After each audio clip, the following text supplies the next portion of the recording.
అందరికీ నమస్కారం అండి. నా పేరు అజయ్, నా భార్య అండి. మేము 2021లో హైదరాబాద్లోకి వచ్చామండి. హైదరాబాద్కి వచ్చిన తర్వాత మేము బరుకెడనకి ప్రారంభించామండి.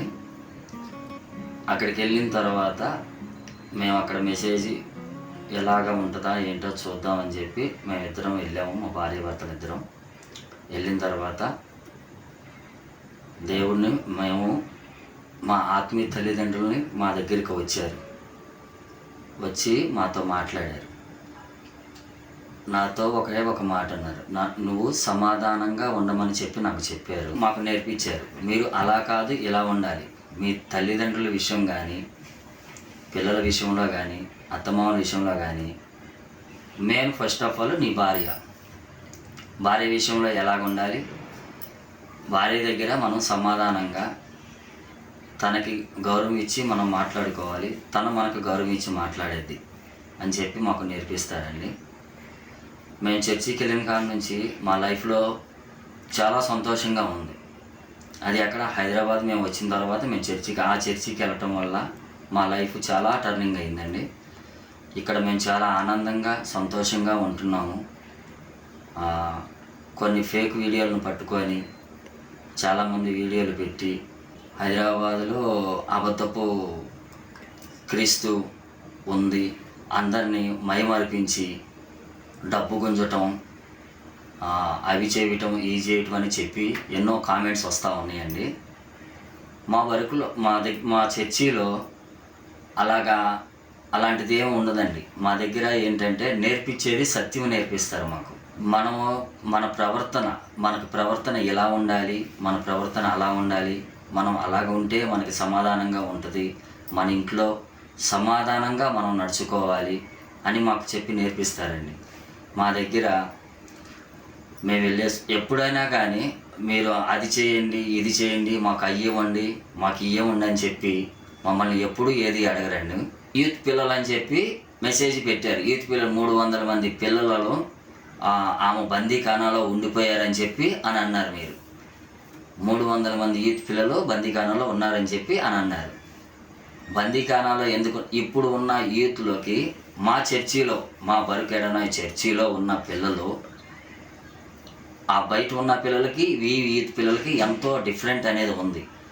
యూత్ పిల్లల్ని బందీలు పెట్టుకోవాలా, జైల్లో పెట్టి సంఖ్యలు వేయాల. మా దగ్గర పిల్లలకి తల్లిదండ్రుల దగ్గర ఎలా ఉండాలి, మీరు కాలేజీకి వెళ్ళినా, క్లాస్కి వెళ్ళినా, స్కూల్కి వెళ్ళినా, మీ టీచర్ల దగ్గర ప్రవర్తన, మీ ఫ్రెండ్స్ దగ్గర ఎలా ఉండాలి, ఎలా నడుచుకోవాలి, అలా ఉండాలి నాన్న అని చెప్పి నేర్పిస్తారు. First of all ladies, gents, మీరు జాగ్రత్తగా వేరే వాళ్ళ మాటలు విని వాళ్ళు చెప్పుడు మాటలు వినొద్దు. మీకు మంచి మేము నేర్పిస్తున్నాం. ఏదైతే మీరు మాట్లాడాలో, ఏదైతే చేయాలనేది మన బరుకులో నేర్పిస్తున్నారు. కాబట్టి యూత్ పిల్లల గురించి మీరు చాలా తప్పుగా మాట్లాడుతున్నారు. వాళ్ళు ఎవరు బందీలాగా లేరు. అక్కడ యూత్ పిల్లలు చాలా సంతోషంగా సమాధానంగా నడుచుకుంటున్నారు యూత్ పిల్లలు. మేము ఈ బరుకులో నుంచి, మా చర్చిలో నుంచి ఎప్పుడు కూడా మా జీవితకాలం మేము ఇక్కడే ఉండి మా ఆత్మీయ తల్లిదండ్రులకి ఎలాంటి ఎన్ని వచ్చినా కానీ మేము సపోర్ట్గా ఉంటాము. మేము సపోర్ట్గా ఉండి మేము ముందుండి నడిపించుకుంటూ ఉంటాము. Thank you law. అందరికీ నమస్కారం అండి. నా పేరు ప్రవళిక. ఫస్ట్ నా లైఫ్ ఎలా వచ్చిందంటే, నేను అసలు ఎక్స్పెక్ట్ చేయలేదండి.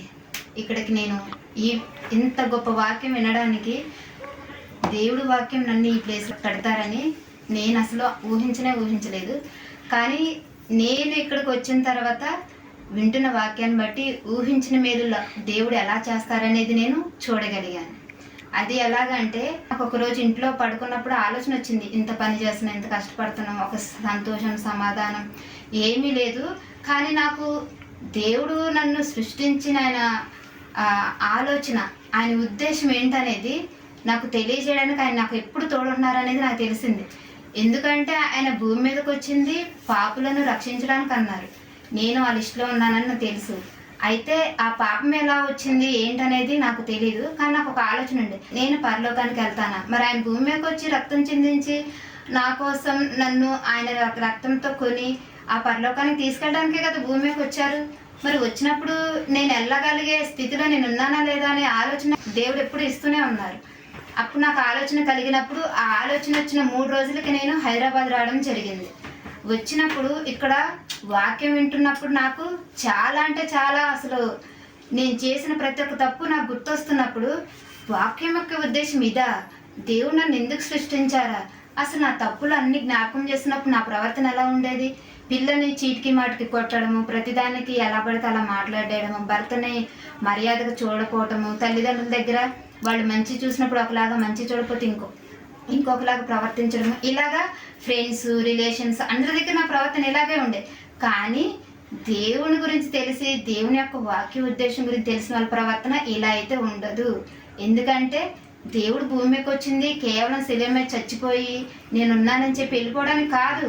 నా పాపాల నుంచి నేను బయట తీసుకొచ్చింది ఎందుకు, ఆయన వల్లే ఆయన పోలిక చొప్పున ఆయన స్వభావ లక్షణాలు కూడుకొని ఆయన ద్వారా నేను ప్రవర్తించాలని వచ్చారు. తండ్రి యేసుక్రీస్తు ప్రభువారిని అదే ఉద్దేశంతో పంపించారు. అందుకే వాక్యంలో చెప్పారు, నేనే జీవము, నేనే మార్గము, నేనే సత్యమని. ఆయన నడిచిన మార్గంలోనే నేను వెళ్ళాలి, ఆయన స్వభావం కలిగి నేను ఉండాలి. ఇదే కదా వాక్యం యొక్క ఉద్దేశము అనేది నాకు ఇక్కడికి వచ్చినాక అర్థమైన తర్వాత నేను మార్చుకుంటూ వచ్చాను. అయితే వాక్యం ద్వారా ఒకసారి అడిగారు నన్ను, దేవుని వల్లే నీతిమంతులుగా ఎవ్వరు ఉండరని బయట అంటున్నారు కదా, ఎందుకు ఉండము, ఆయన వాక్యం యొక్క ఉద్దేశం అని జరిగించినప్పుడు ఎందుకు ఉండము అన్నప్పుడు ఇక్కడ నేను ఉండగలిగాను. ఆ నీతిమంతుల్లాగా నేను ఉండడం అనేది నేను చూశాను. బయట బోధిస్తారు వాక్యము, నీతిమంతులుగా ఉంటారు, ఆయన ఎవరు ఉంటారు, వాళ్ళు ఇలా లేరా వీళ్ళు అంటే పక్కన వాళ్ళనే చూస్తున్నాం, కానీ అసలు మనం ఉంటామా లేదా, వాక్యం తెలుసు కదా మనకి, మనం ఉంటాం లేదా, ఇదే కదా దేవుని అడిగేది మనల్ని అనేసి నాకు అర్థమైపోయి అప్పటి నుంచి నేను స్టార్ట్ చేస్తానండి. ఎందుకంటే సత్యంలో నడిపించే వాక్యం వచ్చినప్పుడు దేవుడు నా తోడున్నప్పుడు నేను ఎందుకు నేను నడుస్తాను. దేవుడు నిలబడి నేనున్నట్టు మీరు ఉండగలుగుతారని ధైర్యం ఇచ్చారు నాకు. అందుకే దేవుని బట్టి ఒక చోట వరుస కూడా ఉంది, దేవుని బట్టి కలిగిన ధైర్యంతో మీరు నిలబడగలరు అని చెప్పేసి చెప్పారు. నేను అలాగా నిలబడటం స్టార్ట్ చేసిన తర్వాత నాకు ఈ వాక్యం అంతా కూడా నా ఆత్మీయ తల్లిదండ్రులే నేర్పించారు నాకు.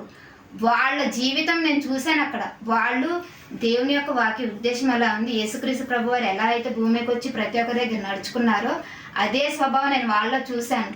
ఆ నమ్మకం, ఆ ధైర్యం, ఆ విశ్వాసం నేను చూశాను కాబట్టే నేను ఉండగలుగుతున్నాను అని నేను ధైర్యంగా చెప్పగలుగుతున్నాను. అయితే ఇంకోటి ఏంటంటే, అసలు ఆ వీడియోస్ మీరు క్లిష్టంగా వివరంగా చూసారా అండి? 5 నిమిషాలు 2 నిమిషాలు వీడియోలు పట్టుకొని అసలు మీరు ఎలా నమ్మేస్తారండి అవి చూసి? అవన్నీ పర్సనల్ వీడియోస్. అదే మన ఫ్యామిలీలో మనం పర్సనల్గా మాట్లాడుకు మన ఫ్రెండ్స్ ఇట్లా యూట్యూబ్లో అప్లోడ్ చేస్తే మీకు ఎలా ఉంటుందండి? అందులో ఒక స్త్రీ, ఈ భారతదేశంలో స్త్రీకి ఎంత మర్యాద ఇస్తారు, ఆటోలలో, బస్సులలో, ట్రైన్లలో ఎంత మర్యాద ఇస్తారు. కనీసం ఆ వీడియో చూసేటప్పుడు ఇది నిజమా కాదని తెలుసుకోరా అండి? దేవుడు వాక్యంలో ఏం చెప్పారు? ఒక పరిస్థితి వచ్చిందంటే, ఒక మనిషి మీద నిందొచ్చిందంటే అక్కడికి వెళ్ళి అసలు వాళ్ళ ప్రవర్తన ఏంటి, వాళ్ళ మాట తీరేందని చూస్తారు. నాకైతే ఇక్కడికి వచ్చిన తర్వాత అయ్యో దేవుని పిల్లలు ఇలా ఉంటారా అనిపించింది. ఎందుకంటే బయట నా ప్రవర్తన, నా మాట అలా ఉండే, బయట కూడా నేను చూసిన వాళ్ళు కూడా అలాగే ఉండే. ఏదో వాక్యం చూస్తారు చెప్పినంత వరకు, ఆ వాక్యం యొక్క ఉద్దేశం చెప్పరు, చదువుకుంటూ వెళ్ళిపోతాము. దేవుడు ఉద్దేశం ఏంటో తెలుసుకోము, వాక్యం ఉన్నట్టే చదువుతాం మనం, అంతే, అంతకుమించి ఏం లేదు. కానీ జీవితాలు మారేది లేదు. కానీ ఇలాంటివి వచ్చినప్పుడు మనం ఎలా మాట్లాడుతున్నాం చూసుకుంటున్నారా? అసలు మీరు పెట్టే వీడియోస్కి కింద కామెంట్స్ ఏమేం చేస్తున్నారో తెలుస్తుందా? అసలు మెంటల్ వచ్చిన ఆమె మెంటల్ ముందు హాస్పిటల్ తీసుకోమంటానికి, అసలు హాస్పిటల్ పోతే డాక్టర్లు సెటస్కోప్ పెట్టి చెయ్యి పట్టుకొని లేకపోతే ఎక్స్రేలు తీసి దాన్ని బట్టి ఏం రోగం ఉందని చూస్తారు. అసలు మీరు వీడియోలను చూసేసి ఇలాంటి రోగం అని మీరు ఎలా డిసైడ్ చేస్తారండి? అసలు మీకు అధికారం ఎవరిచ్చారు? దేవుడు వాక్యం ఏం చెప్తుంది? ఒక మనిషి మీద నింద వేస్తున్నారంటే మనము అక్కడ సరైన సాక్ష్యం ఉందా లేదా అని చూసుకునే మాట్లాడాలి. మనకు నోటికొచ్చినట్టు మాట్లాడేస్తే అసలు నాకైతే అసలు క్రైస్తవులని మాకు అయ్యో నిజంగా చెప్తున్నాను, మాకు క్రైస్తవులు అనేది మేము చెప్పుకోము. ఇక్కడ మాకు నేర్పించిందల్లా దేవుని వెంబడించు వారు అంతే. ఎవరన్నా మేము ఏంటి బయట ఏంటంటే బొట్టు పెట్టుకోకపోయినా తెల్ల చీర కట్టుకున్నా క్రైస్తువులని గుర్తిస్తారు. కానీ మాకు ఇక్కడ అవి చెప్పలేదు. మీరు దేవుని బిడ్డలుగా దేవుని వెంబడించేవారనే చెప్పుకోవాలి. ఎందుకంటే దేవుడు హృదయాన్ని, ఆలోచనని, నోట్ల నుంచి వచ్చే మాటని, నడవడికనే చూస్తారు. అది దేవుడికి విలువైంది. ఈ బొట్టు, చెవులీలు, బంగారం ఇవి కాదు. మనము దేవుడికి కావాల్సిన సౌందర్యం, పైకి అందంగా ఉన్నామని చూడరు దేవుడు. లోపలున్న మన కపటము, వేషధారణ, అబద్ధాలు, నచ్చిన వాళ్ళ కాడ ఒకలాగా, నచ్చిన వాళ్ళ దగ్గర ఇంకొకలాగా, ప్రేమ లేకపోయినా వాళ్ళ ముందు ఒకలాగా మాట్లాడి మనసులో ఇలాంటిది అలాంటిది, ఇలాంటి బోధ అయితే మాకు బోధించట్లేదండి. మా ఆత్మీయ తల్లిదండ్రులు వాక్యంలో దేవుడి ఉద్దేశం ఎలా ఉందో వాళ్ళ ప్రవర్తన కూడా అలాగే ఉంది. అందుకే మేము నమ్మాము. ఇంకోటి మెయిన్ విషయము ఇదేంటి, ఆ వీడియోలో చూసి ఆమెకి పెళ్లి కాలేదనుకుంటే అందుకే ఇలా ప్రవర్తిస్తుందని అంటున్నారు. మీరు చూసారు పెళ్ళి అయిందా లేనిది? అసలు ఇలాంటివి మీకు ముందు పెట్టి తెచ్చినప్పుడు అసలు వీళ్ళు ఏ ఉద్దేశంతో ఈ వీడియోలు తెచ్చారు? ఒక్కొక్కసారి ఒక్కొక్క మొక్కలు వస్తున్నాయి కదా. అసలు ఏదైనా వీడియో ఉంటే ఒక హాఫ్ అన్ అవర్ ఉంటుంది, ఒక 15 నిమిషాలన్నా ఉంటుంది. అలాంటివి ఏం లేకుండా మీరు ఈ పట్టుకొని ఎలా మాట్లాడతారండి? ఇంత ధైర్యం మీకు ఎలా వస్తుంది? అసలు వాక్యం గుర్తుకు రాదా మీరు? మాకు క్రైస్తవులని మాకు చెప్పలేదు, మేము క్రైస్తవులు అని మేము చెప్పుకోవట్లేదు. వాక్యంలో ఉందండి, అన్నిటి యందు స్వాతంత్రం ఉంది కానీ అన్ని క్షేమాభివృద్ధి కాదని మాకు నేర్పించారు. ఆ క్షేమాభివృద్ధి కలగజేసేటివి ఏంటివండి? మీకు తెలుసు అనుకుంటా, వాక్యం చదువుతాం, వాక్యం బైబిల్ అంతా తెలుసు అంటున్నారు కదా. క్షేమాభివృద్ధి కలగజేసేటివి ఏంటి? ఎదుటి మనిషి దగ్గర దేవుని యొక్క ఉద్దేశం వాక్యంలో ఏం చెప్తుందో ఆ విధంగా ప్రవర్తించడం. ఒక తప్పు చేశారనుకోండి, ఆ తప్పును బట్టి వాళ్ళు మనం ఇష్టం వచ్చినట్టు మాట్లాడొద్దండి. అసలు వాళ్ళు ఆ ఒక తప్పు చేసినా, ఒక బాధపడుతున్నా, ఒక రోగంతో ఉన్న వీళ్ళకి ఈ విషయంలో మేము ఎలా కాపాడాలి, ఎలా రక్షించుకోవాలనేదే చూస్తారు తప్ప వీళ్ళు ఇదా చేశారని చెప్పేసి మమ్మల్ని అంటే పక్కకు పెట్టేయడం అలా చేయరు. ఇంకోటి, విశ్వాసులను బెదిరిస్తుందని చెప్పారు కదండి. మమ్మల్ని బెదిరించైతే ఏం లేదండి.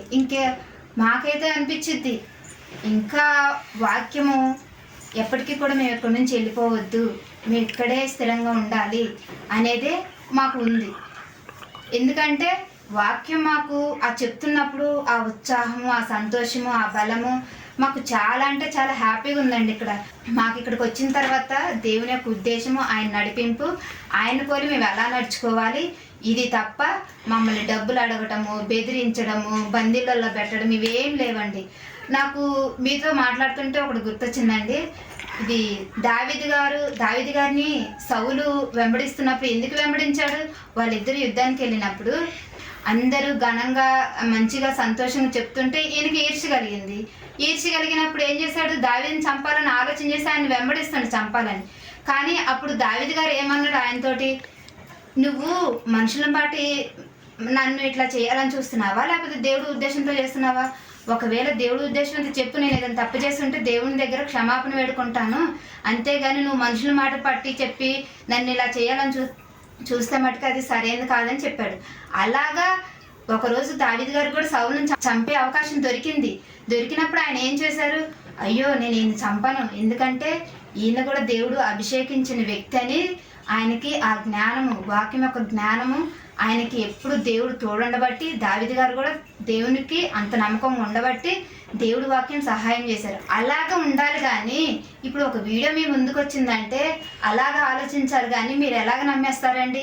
అసలు ఈ వీడియోలు పెట్టిన వాళ్ళకి ఆ ఉపయోగం ఏమో, వాళ్ళు ముందుకొచ్చి వాళ్ళే ఏదైనా ఉంటే మాట్లాడుకోవాలి. మధ్యలో మిమ్మల్ని పాములాగా వాడుకొని వాళ్ళ ఇష్టాలు, కోరికలు తీర్చేసుకుంటున్నారు. మీకు అది తెలియట్లేదు. కానీ నాకు అనిపిస్తుంది, ఇంత పెద్ద ఫాస్టర్లో ఉండి, ఎంత వాక్యం తెలుసుండి, ఎవరో వీడియోలు ఇస్తాయి పట్టుకొని మీరు ఇట్లా యూట్యూబ్లలో ఎలా మాట్లాడి మీతో పాటు ఇంకొకరి మందిని అట్లా మాట్లాడేలాగా, కామెంట్స్ పెట్టేలాగా చేసి అసలు దీనివల్ల మీకు ఏం ఉపయోగం అండి? నాకు అర్థం కావట్లేదు. వాక్యం చెప్పట్లేదా? చెప్పుడు మాటలేని, చూడని దానికి, వినని దానికి వాక్యంలో ఉంది కదా, కంటి చూపుతో చూసిన దాన్ని బట్టి తీర్పు తీర్చొద్దు, వినిన దాన్ని బట్టి విమర్శ చేయొద్దు అని చెప్పినప్పుడు మీరు ఎలా మాట్లాడగలుగుతారండి? ఇంకోటి గుర్తొచ్చింది, ఏంది భారత మాతకే జై అంట. ఆయన అసలు వయసుని బట్టైనా మర్యాద ఇవ్వాలి కదండి, ఒక స్త్రీని బట్టైనా మర్యాద ఇవ్వాలి కదండి. ఆయన అమ్మడంట ఇట్లా మాట్లాడుతుండు, వాళ్ళకి బుర్రలు లేవా, తలకాయలు లేవా అని మాట్లాడుతుండు. మరి నీతోనే మాట్లాడుతున్నాను నేను, నీకంత జ్ఞానం ఉండుంటే అసలు ఒక స్త్రీతో మాట్లాడే పద్ధతేనా? నువ్వు అంత మాట్లాడాలనుకుంటే ఇక్కడికి వచ్చి మా జీవితాలు చూడండి. మా ఆత్మీయ తల్లిదండ్రుల జీవితాలు చూసి మాట్లాడండి. మీ మీద పోలీసులే నయం అనుకుంటే, ఎందుకంటే వాళ్ళు ఏదైనా ఒకరు తప్పులు చేశారంటే ఆ తప్పును బట్టి ముందు విచారణ చేస్తారు. ఇది ఎలా చేశారు, ఎక్కడ చేశారు, ఎవరు చేశారని విచారణ చేసిన తర్వాత నిజ నిజాలు తెలుసుకొని అప్పుడు మాట్లాడతారు. అప్పుడు ఎవరు తప్పు చేశారు, ఎవరు తప్పు చేయలేదని మాట్లాడారు. మీరు అవేమి తెలుసుకోకుండా ఇష్టానికి వెళ్ళి మాట్లాడేస్తున్నారు. నాకు చాలా బాధాకరంగా ఉందండి. వాక్యాన్ని, దేవుణ్ణి ముందు పెట్టుకొని మన మాట తీరు ఎలా ఉంటుంది, మన ప్రవర్తన ఎలా ఉంటుంది అనేది తెలుసుకోకుండా అలా మాట్లాడడం అనేది చాలా బాధగా ఉంది. ఎందుకంటే ఇక్కడ మనం యేసుక్రీస్తు ప్రభు వారికి వాక్యాన్ని బట్టి మనం అవమానం, దూషణ తెస్తున్నాం అనేది మీకు అర్థమవుతుందో లేదో నాకు తెలియట్లేదు. కానీ ఇలా మాట్లాడటం వల్ల మీకేం వస్తుందో నాకు అర్థం కావట్లేదు.